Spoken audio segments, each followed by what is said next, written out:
Hi this Shubham partner, hope all you doing well. इस video में बात करेंगे अशोका के बारे में, अशोका द ग्रेट के बारे में। जो लास्ट वीडियो में हमने बात की थी मौर्यन डायनेस्टी के बारे में कि कैसे मौर्यन डायनेस्टी स्टैब्लिश होती है। जो चंद्रगुप्त मौर्य होते हैं with the help of Chanakya, वो कैसे छोटी छोटी आर्मी से बना के बड़ी आर्मी बनाते हैं। उसके बाद वो कैसे उसको लड़ाते हैं, उसके साथ लोहा लेते हैं जो धनानंद की आर्मी होती है, और उसको हटा के वो अपनी वहां पे एक डायनेस्टी स्टैब्लिश करते हैं जो कि नाम से जानी जाती है मौर्यन डायनेस्टी। वो खुद काफी रूल करते हैं अच्छा, और काफी दूर दूर तक अपने जो एरिया को उसको मतलब स्प्रेड कर लेते हैं। एंड उसके बाद फिर वो अपने बेटे को छोड़ मतलब बेटे के मतलब गद्दी दे के, जो कि बिंदुसार होता है, उनको दे के वो खुद श्रवण बेलगोला जो कर्नाटक की जगह वहां पे चले जाते हैं। और वहां पे जाके वो एक जो जैनिज्म में ट्रेडिशन फॉलो होता है स्टाव अंटिल डेथ, वो करते हैं बिना किसी अन्न पानी के रह के वो अपनी स्टाव अंटिल डेथ करते हैं।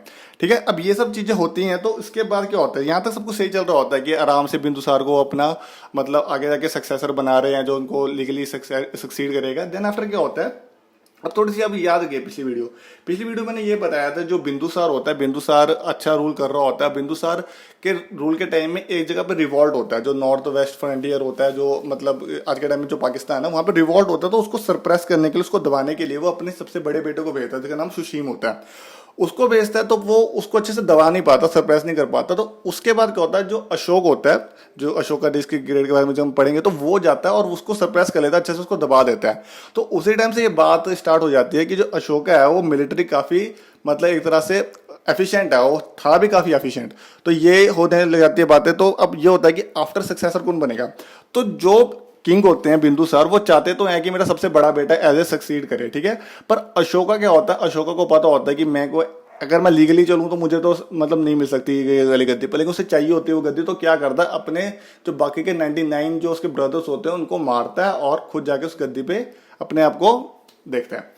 तो उसके बाद देखिए क्या अशोका के बारे में जो कोई इंपॉर्टेंट चीज है कि उसको टाइटल क्या क्या मिला, उसको देवनम प्रियदर्शी का टाइटल मिला था। इसका मतलब ये होता है कि एक ऐसा पर्सन देखने में काफी अच्छा, और वो लोगों के प्रति उसका मतलब स्वभाव काफी अच्छा है। शुरू में तो नहीं था पर बाद में हो जाता है। अब इसमें अगली चीज क्या है, प्लेस ऑफ बर्थ पाटलिपुत्र है, डायनेस्टी मौर्य है, बिंदुसार एंड देवी धर्मा के मतलब इनसे ये संतान बनी थी। तो ये अशोका उनका नाम है। सिंबल लायन है, बुद्धिज्म इनका मतलब बाद में फॉलो करते हैं। उसके बाद अश्वमित्रा देवी सपोज ये सब उनकी जो पत्नियां रही हैं। उसके बाद चिल्ड्रन महेंद्रा, संगमित्रा, दिवाला कुंदा, चारुमती। तो ये है। अब महेंद्र ये संगमित्रा, ये आपने याद रखनी है, ठीक है। अब चीजें समझिए, जो अशोका के बारे में बहुत सारे क्वेश्चन आते हैं, तो इसलिए मैं अलग सेपरेट वीडियो बना रहा हूँ। Ashoka was not the eldest son of the Bindusara and so was not the heir of presumptive. अब कहने का मतलब ये है कि वो उनका सबसे बड़ा बेटा नहीं था, और लीगली चला जाए तो बड़े बेटे को ही हमेशा थ्रोन मिलती है जो आगे सक्सीड करता है किंग को। तो ये नहीं था, तो इसलिए इसको ये डर था कि मेरे को राजपाट नहीं मिलेगा, इसलिए वो माना जाता है कि अपने बहुत सारे भाइयों को मार के खुद बनता है। Bindusara wanted elder son Susima या Sushim to be crowned as the next king, ठीक है। तो अगला किंग वो किसको देख रहा होता है, सुशीम को, इनके father Bindusara.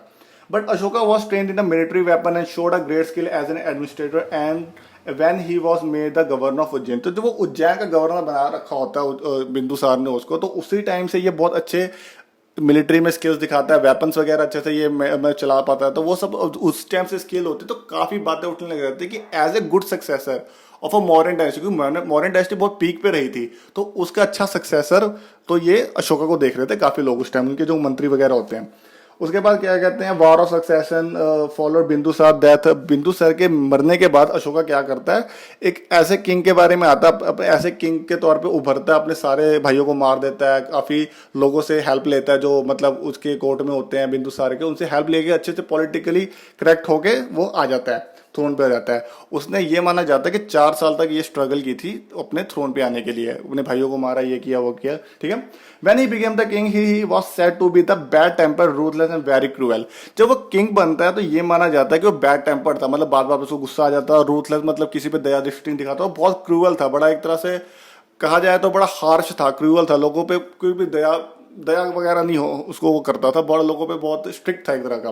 He even build a torture chamber, तो उसने एक तरह का टॉर्चर चैम्बर ही बना रखा था कि ऐसी काल कोठरी मतलब जिसमें लोगों को टॉर्चर किया जाए, उसको तड़पाया जाए एक तरह से, torture his prisoner to death. इतना टॉर्चर करता था कि मतलब उसको मृत्यु तक टॉर्चर करता था अपने प्रिजनर को, जिसको बंदी बना के रखता था।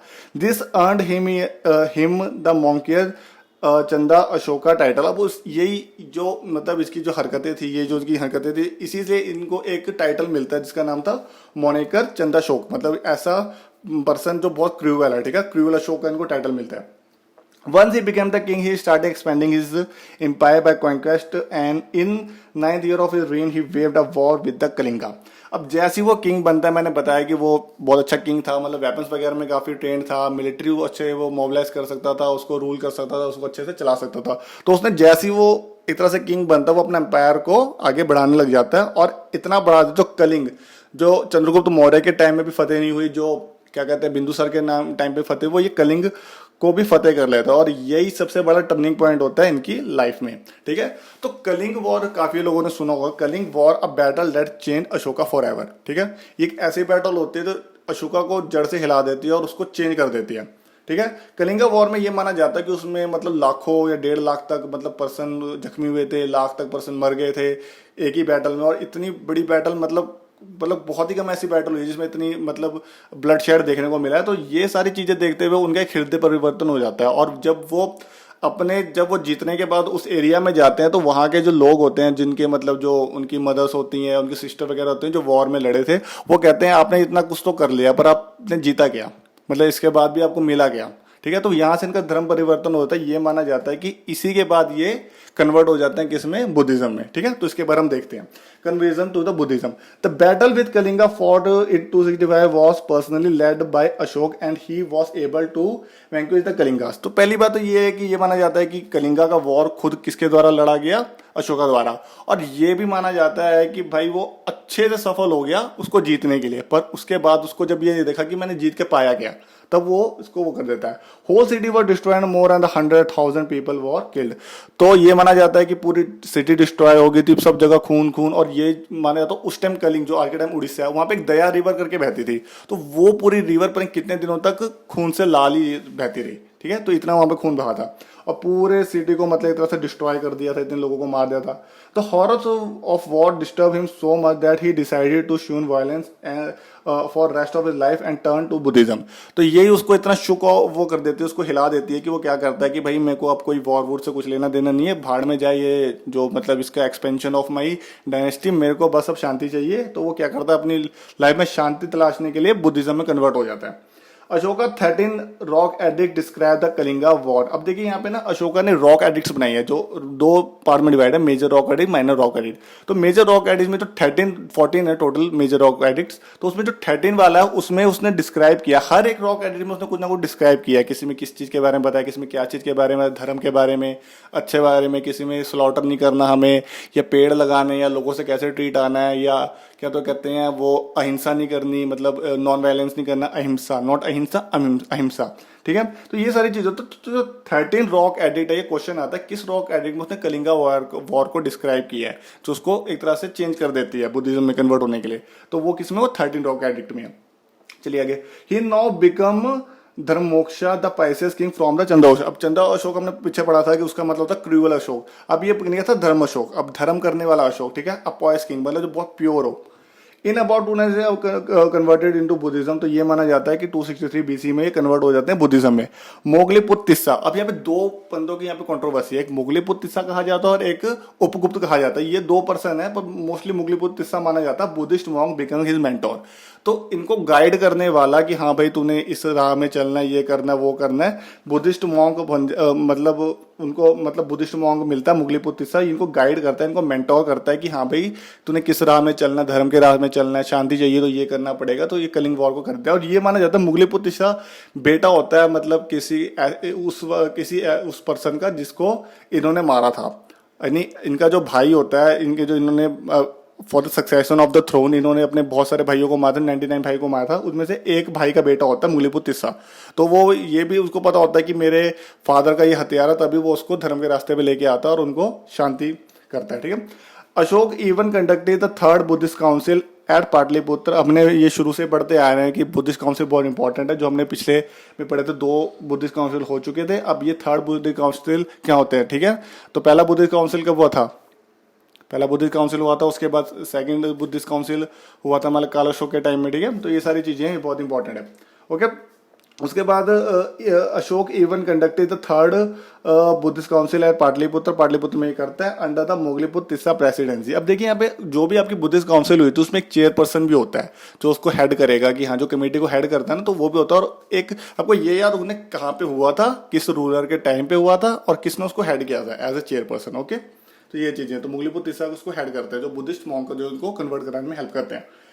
आगे देखिए, अब देखिए यहाँ पे चीजें हैं, अब यहाँ पे बहुत इंपॉर्टेंट ये चीज है, इसलिए मैंने सोचा था ये लंबा हो जाएगा लेक्चर से, अलग से पढ़ा रहा हूँ। उन्होंने अशोका का धामा भी माना जाता है। अब अशोका का धामा का मतलब ये है कि अशोक ने क्या कहा था कि भाई अब लड़ाई लड़ी बहुत कर ली, अब हम अपने जो उसका विस्तार है, जो अपने डायनेस्टी का विस्तार है, वो हम अपने धर्म के ऊपर करेंगे। उसको धामा कहा गया, अशोक का धामा, ठीक है।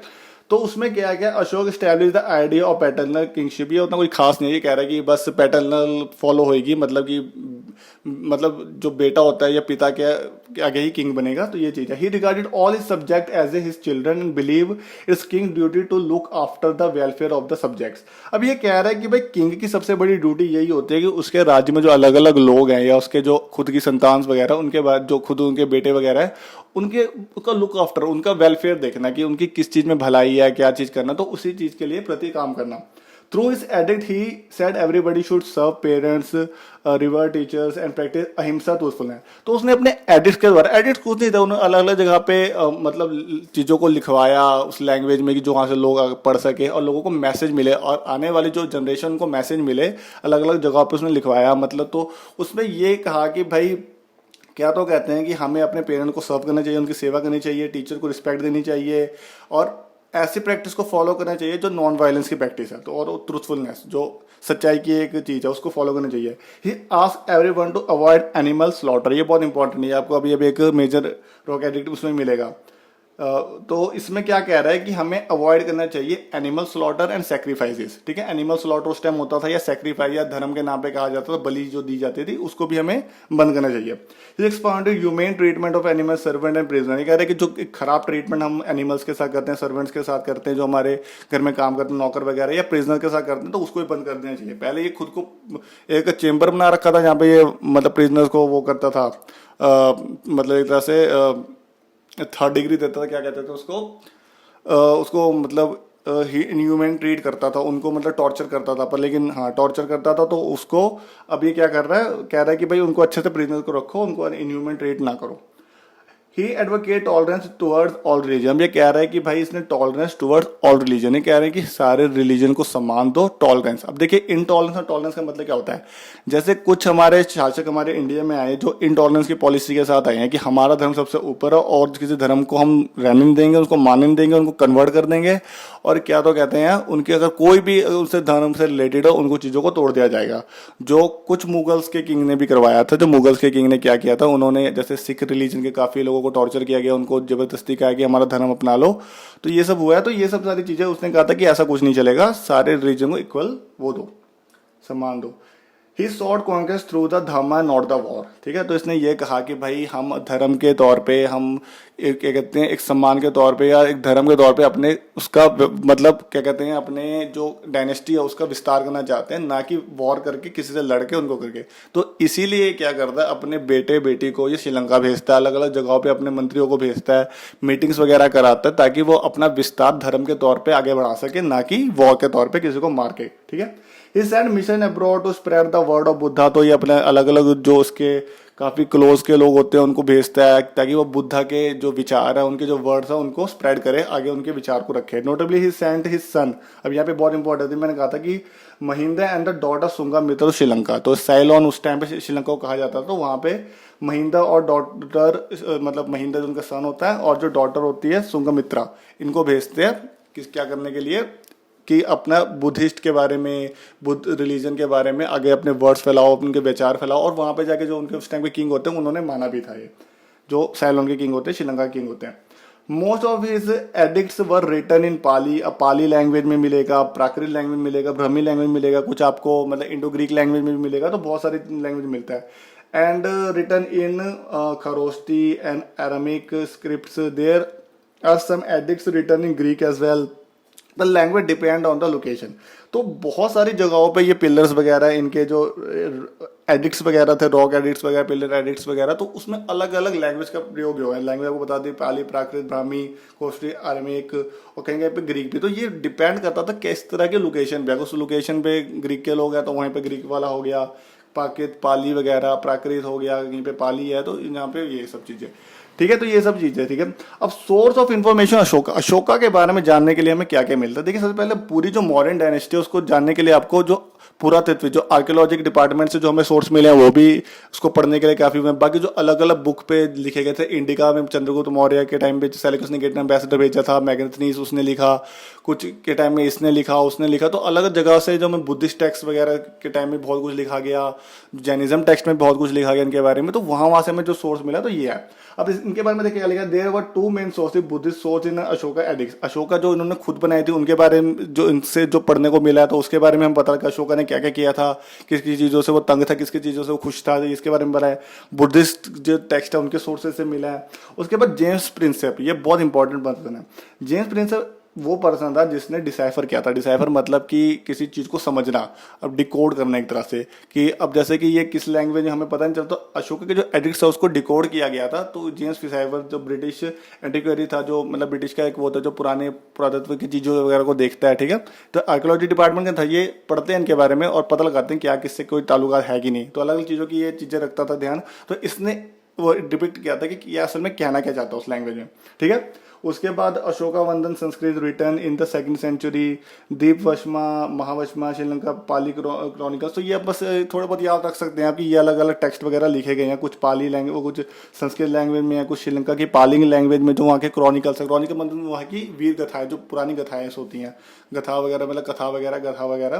तो ये है give most of the information about the Ashok. तो ये सारी जो अलग अलग टेक्स्ट है ये इन्फॉर्मेशन देते हैं किसके बारे में, अशोका के बारे में। ठीक है, तो ये सारी चीजें होगी। अब ये थोड़ी लंबी वीडियो हो रही है पर लेकिन बहुत जरूरी है। Ashoka also patronise rock cut architecture, उसने रॉक कट आर्किटेक्चर ही बनाया, मतलब कि कुछ नहीं बस चट्टानों को काट के उसमें अपने चीजें लिखी, क्या करना चाहिए क्या नहीं करना चाहिए और चीजें। ठीक है, rock cut elephant at Dhauli Orissa, तो आप देख सकते हैं, shows modelling round linear rhythm, it also has an Ashokan edict. ठीक है, और लुमिनस ऋषि केव जो उन्होंने 12 केव्स में बनाई थी, जो आजीविका सेक्ट के लोगों के लिए बनाई थी। तो ये सारी चीजें हैं इसमें।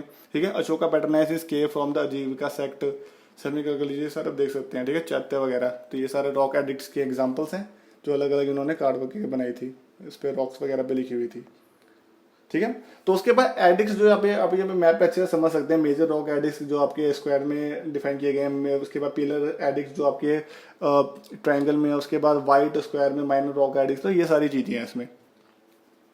ठीक है, उसके बाद एक इंपॉर्टेंट चीज आ जाती है जो आपके जो आपके आगे सारनाथ में जो वो था, सारनाथ में इनका अशोका पिलर था, अशोका पिलर था। उसके ऊपर अशोका पिलर के ऊपर ये इनका एक वो था जो यहाँ पे ये हमारा स्कल्पचर जो एम्बलम माना जाता है इंडिया का, एम्बलम जो मतलब इंडिया का जो निशान होता है उसमें है ये। तो अशोका पिलर के ऊपर ये क्या करते थे, ये पिलर बनाते थे, पिलर के ऊपर ये उसमें लिखते थे बहुत सारी चीजें, और पिलर के ऊपर किसी ना किसी के एनिमल की वो होती थी, मतलब मोस्टली एनिमल्स की वो, मतलब किसी ना किसी एक एनिमल के ऊपर स्टैचू वगैरह होती थी, जिससे ये पता चलता है कि एनिमल को लव किया जाए, एनिमल को प्यार किया जाए, अलग अलग एनिमल को अलग अलग रिस्पेक्ट दी गई है। तो ये बहुत इंपॉर्टेंट इसलिए हो जाता है क्योंकि ये जो हमारा ये मतलब आज के टाइम पे तो ये म्यूजियम में रखा गया है, सारनाथ के म्यूजियम में है। ये अशोका पिलर पे ही था सारनाथ में, पर वहां से निकाल के म्यूजियम में रख दिया गया।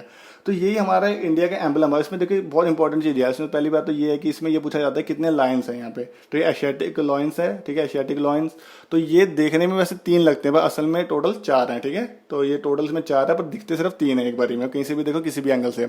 उसके बाद जो इसके नीचे आपको दिख रहे होंगे अलग अलग पर्सन है, बीच में आपको वो दिख रहा होगा अपना राष्ट्रीय चिन्ह जो बीच में वो होता है, इसमें 24 लाइन्स हैं। उसके बाद अलग अलग आपके जो अलग अलग आपको वो भी दिख रहे होंगे एनिमल्स वगैरह। तो इसमें आपको एक वर्ड याद रखना है, HELO। ठीक है, हेलो।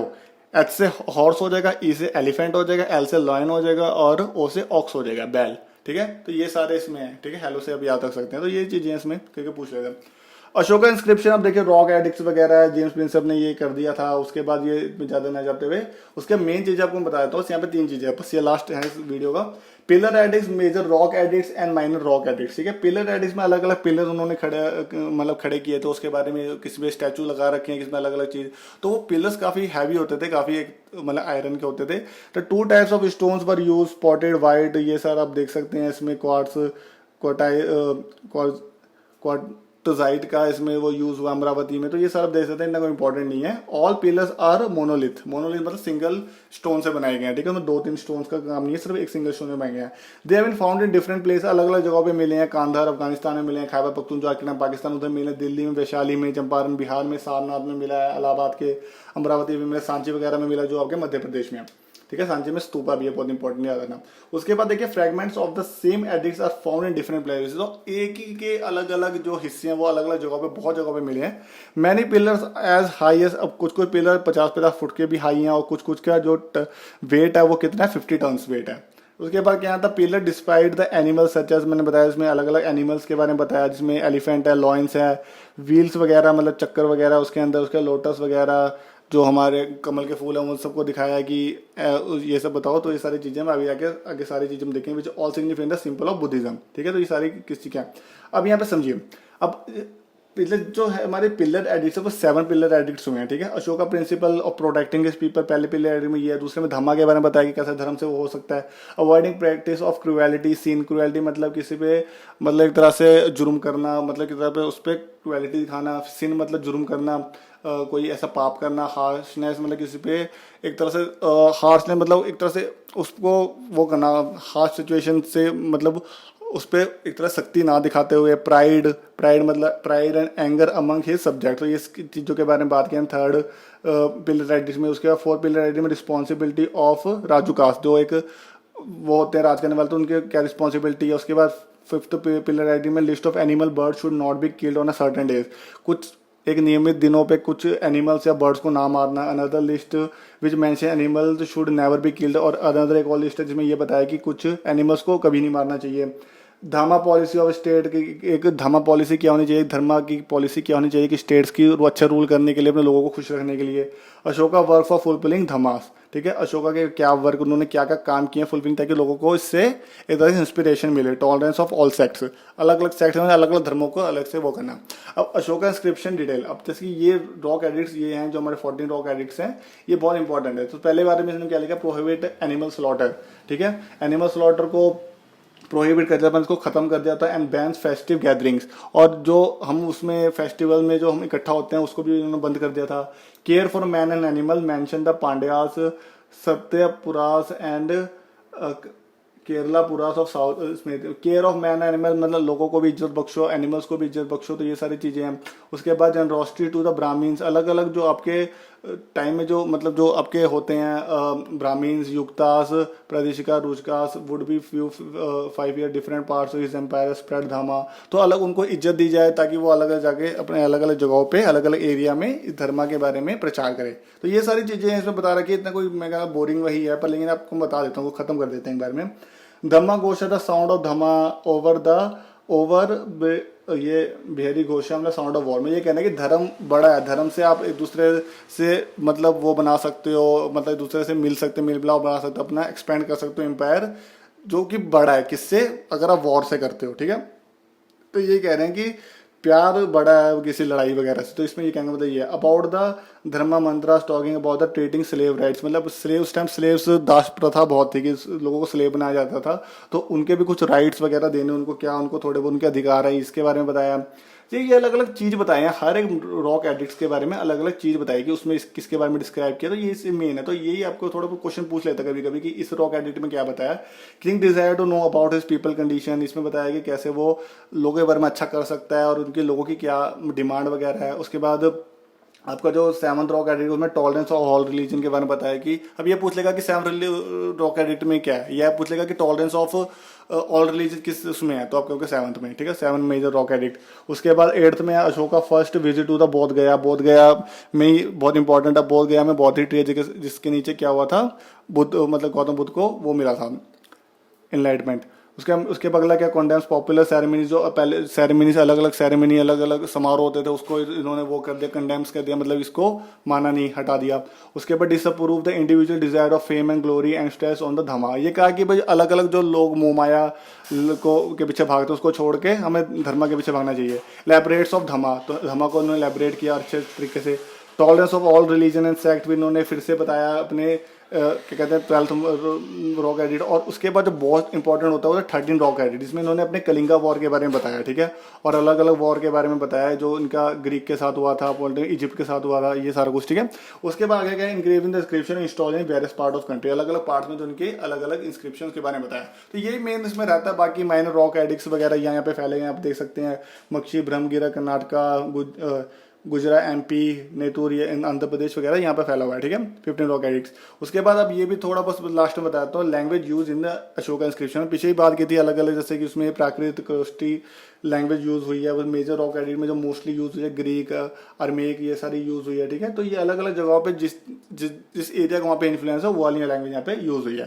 तो ये अच्छे से देख लीजिएगा वीडियो में, देन यही इसके मेन क्वेश्चन बनते हैं। Thank you.